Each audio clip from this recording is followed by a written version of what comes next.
और आगे वही कहता हूं, जब तक वो समय नहीं आएगा जिस समय के लिए आवाज लगाई, तब तक ये बराबर संदेश प्रसारण होता ही है। जब तक संदेश प्रसारण वायुमंडल में होता रहेगा, ये कुदरत खुल के नंगा नाच नहीं कर सकते। हाँ, परिचय तो देती है, कभी ये बीमारी, कभी ये झगड़ा, कभी ये परेशानी, ये सूखा, ये बाढ़ है, ये तूफान है, ये तो सब और विनाश की स्थिति भी दिखाई दे, लेकिन होने नहीं दिया। जो विनाश को रोक देगा वो समय का महापुरुष कहलाएगा। अभी तो सब अपनी बड़ी टीम मार, हम संत हैं, हम सदगुरु हैं, हम भगवान, हम सरकार, हम महाराज, हम ये है, वो है, ये ऐसा। लेकिन इनमें से कोई जो कहता है वो कभी नहीं कहता, और जिसने किया उसने कभी कहा नहीं। क्या भगवान राम ने कभी कहा मैं राम हूं, क्या मैं भगवान हूं? क्या कृष्ण ने कहा कभी मैं भगवान? क्या संत महापुरुषों ने कभी कहा कि मैं संत हूं या सदगुरु हूं या महाराज सरकार? ये कहने का विषय नहीं है, ये करके दिखाने का विषय। अभी तो कहा गया और आपने सुना, लेकिन अब करके दिखाया जाए, तब जीवों को विश्वास होगा। जो करके दिखा देगा, सिद्ध कर देगा, वो समय का महापुरुष माना है। तो कहा था जो विश्व को रोक देगा,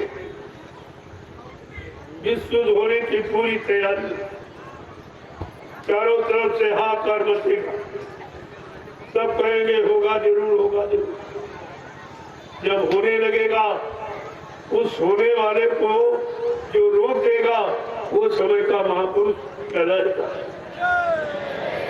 क्योंकि विश्व तो होगा, उसमें परमाणु अणुबम सब चलेगी। एक एक परमाणु अणुबम एक एक देश को नष्ट कर सकता, इतनी विनाशकारी शक्ति। लेकिन जब वो अणुबम परमाणु भारत की तरफ लेके जाएंगे, वो महापुरुष अपने भारत भूमि को बचाने के लिए ऐसी उल्टी हवा चला देगा कि सारे कीटाणु उड़कर उसी देश पर चले जाएंगे, वहीं के देश क्षतिग्रस्त हो जाएंगे। प्रेमियों उसको कहेंगे महापुरुष। अभी आपने ये जाना था, और महापुरुष ने कहा था असंख्य शक्तियां आपकी बात आती, एक नहीं। उन युगों में सीमित का नाम 16 कला से आए, कृष्ण 64 कलाओं से आए, लेकिन अनामी महाप्रभु असंख्य कलाओं से आया। और वो शक्तियां सब तुम्हारे घर में, तुम्हारे बेटे के रूप, लेकिन आप पहचान नहीं सकते कि हमारा बेटा उपकारी शक्ति है, हमारा बेटा देश समाज के परिवर्तन के लिए आया। ये तो समृद्ध सद्बुद्ध, जैसे राम को किसी अयोध्यावासी ने नहीं पहचाना, उनके पिता दशरथ ने किसी ने नहीं पहचाना, इसने पहचाना समय के गुरु विश्वामित्र। वो जाकर गए, वो मांग के ले आए, और अपने आश्रम पर सारी विद्या और सारी नीति उनको सब सिखाकर पारंगत कर, जब पारंगत कर दिया, कहा जरा इसकी परीक्षा लूं, जो मैंने सिखाया है वो इल्म ज्ञान इनमें है कि नहीं। तो परीक्षा के लिए इनको ले गए जनक। यदि महान निमंत्रण नहीं था, लेकिन संत महात्मा गुरु कभी निमंत्रण के भूखे नहीं। वो काम करने आए हैं, कोई सम्मान सम्मान कोई बुलाए, कभी काम करे ऐसा नहीं। वो चले गए, तो उसी सभा में बैठ गए। राजा जनक ने अपनी बेटी के स्वयंवर के लिए देश देश के सभी धनवान बलवान बुद्धिमानों को निमंत्रित किया। राजा विश्वामित्र अपने चेलों को लेके वही, लेकिन कोई नहीं पहचान। पहली बात, गुरु शिष्य को कोई पहचान नहीं। जो गुरु लिखा हुआ शिष्य और शिष्य रखा हुए गुरु, और उस शिष्य गुरु में भेद नहीं, उसमें कोई नहीं। लेकिन पहचान कोई नहीं चाहिए कि उनकी बाहर में कोई पहचान नहीं। बाहर में मानव थोड़ा धारण किए, तुम्हारे सर पे जैसे कान और आंख और मुंह नाक वाले, आप तो जो देखते वही जानते। तुम्हारी कोई आत्मा की दिव्य दृष्टि तो खुली नहीं, जो आप खुद इस वर्तमान को समझ लोगे ये क्या थे और क्या बन के आए, क्यों आए, किस काम के लिए आए, ये तो जानकारी उनको है जिनकी जीवात्मा की दिमाग, बाकी कोई नहीं पहचान। अगर कोई कहता कि हम जान गए पहचान गए तो झूठा, वो झूठा है, उसकी पहचान या कुछ तो जीवात्मा के दिमाग का विषय, उनकी वाणी दिव्य काम का विषय है, उनके देश की सुगंधी दिव्य नाक का विषय, तो यहाँ कोई नहीं पहचान। तो विश्वामित्र जी चुपचाप बैठे, लोग बड़ी हंसी मजाक उड़ा रहे, कहते देखो ये बुढ़ा भी शादी करने आया, इसको भी औरत की जरूरत। अब उन्हें क्या मालूम कि राजा जनक की अहम समस्या का समाधान गुरु विश्वामित्र की मुट्ठी में, कि किसी को क्या मालूम कि गुरु के पास क्या, और कोई नहीं पहचान। वो रावण जैसा विद्वान बैठा, बाणासुर जैसा बलवान बैठा, बाल ब्रह्मचारी परशुराम भी आए, किसी ने नहीं पहचाना। और वो राजा जनक स्वयं योगी, वो भी नहीं पहचान पाया गुरु से। मैंने ये प्रसंग इसलिए रखा कि जब उस समय के ज्ञानी ध्यानी विज्ञानी और ये सब मतलब त्यागी तपस्वी जब उस समय के गुरु और चेहरे को नहीं पहचान पाए, जबकि विश्वामित्र एक सामाजिक शारीरिक गुरु थे, आत्मिक गुरु नहीं थे, यानी सदगुरु नहीं थे, गुरु थे। जब गुरु को ये सब नहीं पहचान पाए तो हमारे कहने का मतलब आज का भोगी विलासी ये स्वार्थी लोभी लाजी जीव क्या सदगुरु को पहचान लेगा? क्या समृद्धता दयालु को पहचान लेगा? ये आपको विचार करना चाहिए। इन दृष्टांतों से अपने लिए शिक्षा लेनी चाहिए, अपने वर्तमान समय की समस्या का समाधान निकालना। इसीलिए तो इतिहास लिखेंगे। इतिहास वर्तमान की स्थिति को मजबूत करते चुपचाप विश्वामित्र जी में अपने समय का इंतजार। देखो इंतजारी शब्द, बिना इंतजारी का कोई इतिहास नहीं। वो क्या इंतजारी कर रहे थे? अपने बोलने के समय का, कि गुरु कब बोलता है, कब अपने शिष्य को आदेश देता। तुम्हारे कहने थोड़ी गलो तो बाबा जी चले गए, मर गए। अरे भाई तुम क्या जानते, चले गए मर गए, कहाँ है, क्या काम हो रहा, तुम्हें अभी कुछ नहीं। खाली ये सब झूठा प्रचार सुन लिया और उसी झूठ में एकदम यानी लिप्त हो गए। तुम्हें क्या मालूम? वो इंतजार कर रहे विश्वामित्र जी इसका, अपने आदेश शिष्य को आदेश देने के समय का। तो जब वो इस काम के लिए बुलाया, उस काम के लिए जब कहा राजा जनक ने, तो सब योद्धा बारी बारी का भाई एक एक व्यक्ति अपनी शक्ति का परीक्षण करे, तो सफल हो जाएगा। उसके साथ अपनी बेटी का ब्याह कर। पर बात तो इतनी, लेकिन देखो कितना ज्ञान ध्यान हो रहा, कितनी समस्याओं का समाधान हो रहा, कितने अच्छे और मतलब यानी बड़े की पहचान हो रही। ऐसे नहीं, एक तीर से हजारों निशाने हैं।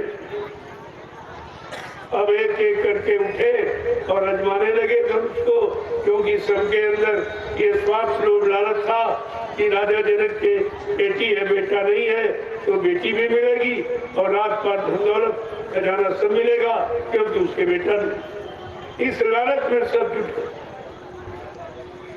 लेकिन समस्या का समाधान नहीं।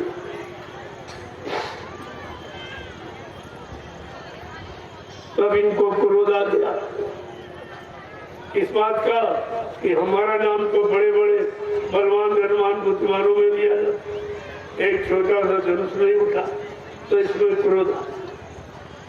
जब मानव के शरीर में क्रोध आता है तो बुद्धि का विवेक ज्ञान समाप्त हो, ये क्रोध का परिणाम एकदम जला देता। अब जब बुद्धि खत्म हो गई तो अच्छा निर्णय देखो तो एकदम कहते कि चलो हजारों योद्धा जबरदस्ती उठो और धनुष को तोड़ता करते। मर्यादा बंद, जहाँ मर्यादा अनुशासन समाप्त हो जाता है वहीं पर व्यवस्था बिगड़ जाती। अब क्या हुआ कि हजारों योद्धा अब ये नहीं समझ पाए कि एक एक के लिए राजा जनक ने आदेश किया है और हम सब के जा रहे तो आदेश के खिलाफ, ये मर्यादा के खिलाफ है। और फिर अगर हजारों लोगों से धनुष टूट गया तो सीता का बंटवारा कैसे हो?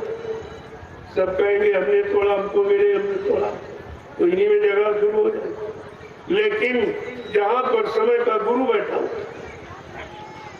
जहां पर समय का गुरु बैठा होता ऐसा जघन्य अपराध नहीं होने। समय के गुरु विश्वामित्र जी बैठे, वो अपराध नहीं, ये गुरु की अप्रत्यक्ष दया है, ये ऐसा अपराध नहीं। और वो हजारों यानी मतलब वो भी सहस भूत सब एक ही मारा और उठे उठावे तेरे निपटारा। हजारों योद्धा उठे वो भी नहीं उठा पाए और हारी मान के बैठे।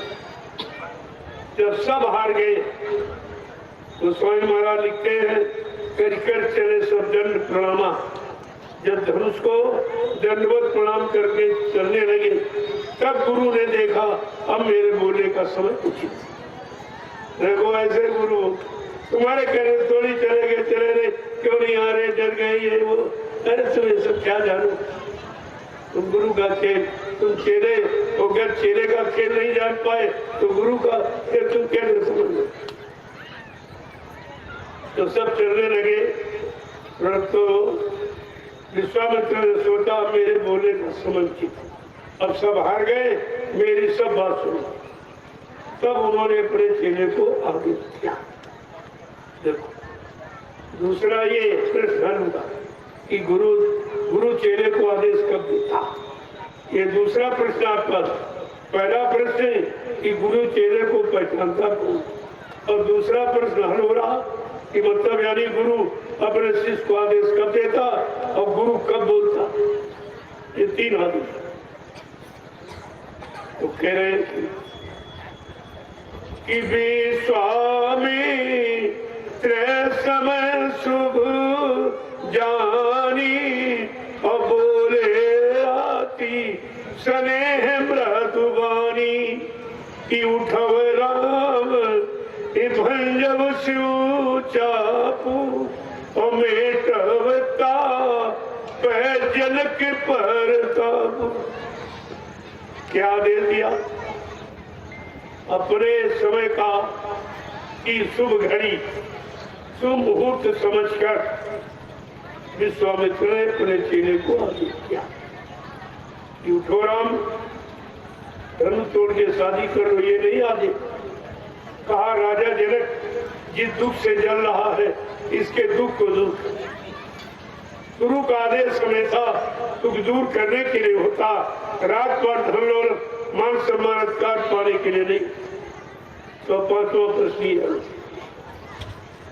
समझते जाइए। तो जब आदेश किया तो चेला संसार शंका वो भी नहीं उठा पाए। क्या गुरु ने बगैर सोचे समझे आदेश दे दिया? इस बात तो शंका तो स्वाभाविक, लेकिन ऐसा क्यों कि गुरु कभी शिष्य के अंदर शक्ति मुझे